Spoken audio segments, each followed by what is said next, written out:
RecSport Education presents Storytime. Your True Value. I'm always on the lookout for sage wisdom and good advice, the truths that echo with a universal constant. Recently, I came across such a story and wanted to share it with you. I wasn't able to find a source, however, so I can't share who it belongs to. Let me know if you find it. The story goes that a young man was handed a seemingly unassuming stone by his father and tasked with selling it. But his father had conditions. The young man was first sent to a market, and when someone asked him for the stone, he was to say no words, only hold up 2 fingers, and return with the bid. The young man did as his father told him and went to the market and found someone who wanted to buy the stone. The customer asked how much for it, and the young man held up 2 fingers, and the customer asked, $2? I'll take it. The young man returned to his father and told him there was someone willing to take the stone for $2. He replied, now go to the university and find someone willing to buy the stone there. But remember to say nothing but hold up 2 fingers when asked for a price. His son obeyed and soon found a professor willing to take the stone. This is a very nice specimen, the professor said. How much for it? The young man held up 2 fingers. 200? asked the professor. I'll take it. The young man returned to his father, glad, and told him there was someone willing to take the stone for 200. His father then told his son to take the stone to a museum and have it inspected by a curator. But remember to do as he had done with the others. His son listened and found himself speaking with the museum's head of acquisitions. This is a very rare and precious stone. We would be so glad to have it added to our collection. How much would you take it for? The young man said nothing, but held up 2 fingers. $2,000, you say? I'll take it. The young man returned home to tell his father the exciting news. The museum was willing to take the stone for $2,000. His father then took the stone in his own hand and held it before his son and said, do you understand the value of this? Do you understand your own value?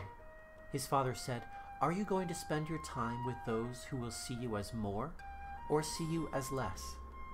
Remember your own value and know that it is great. I hope you will always surround yourself with those who see that too. This story reflects the value in associating with those who treat us with the respect and dignity we all deserve. When we are surrounded by such people, we learn more to respect ourselves and others. Our outlook on the world changes, and we see people from all backgrounds, not with suspicion or judgment, but with potential. This is echoed by the value in associating with those who have a high value of influence, at least at our level of influence or above, because only they can take us higher, fueling the value within us. But there is one other influence to be aware of. Sometimes our own value is hard to see. Sometimes even those who are closest to us make it hard to see that value. Whether a family member, a close friend, or someone you love, their own familiar relationship to you makes it hard to know if they value you enough. This is due to a balancing phenomenon we all experience and participate in subconsciously. Say you are excited about a new opportunity and all the possibilities it is sure to bring. You are understandably excited to share this news with those closest to you, but what do you expect their reaction will be? Sure, some may graciously accept your enthusiasm and share in your joy. But we all know a few who will likely undercut your experience and say, it can't be all that great, or don't get your hopes up too quickly, or maybe, but let's wait and see how it all works out, and you feel badly about the situation after. It's not their fault, really. They're subconsciously trying to balance you. It's almost a natural response, a reflex, and it's almost always done by those we are closest to. But balancing works both ways. What if you approach an opportunity with the opposite reaction? You come home to tell friends and loved ones about your opportunity, and you are uncertain. You say, it's a great opportunity with many possibilities, but I'm not sure it's right for me. Or, I'm not sure I'm ready for it. Or maybe it won't work out the way I think. Those same individuals will likely balance you again and say, you can do it. I believe in you. You are great and you can accomplish anything if you want it. It's a sobering lesson to learn. Sometimes we need to be checked, and sometimes we need help to be uplifted. But where you go and who you share with will affect the kind of answers you receive.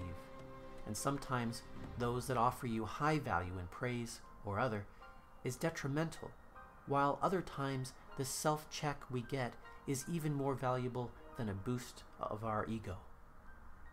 It goes to show then, the only value that truly matters is the value you hold in yourself.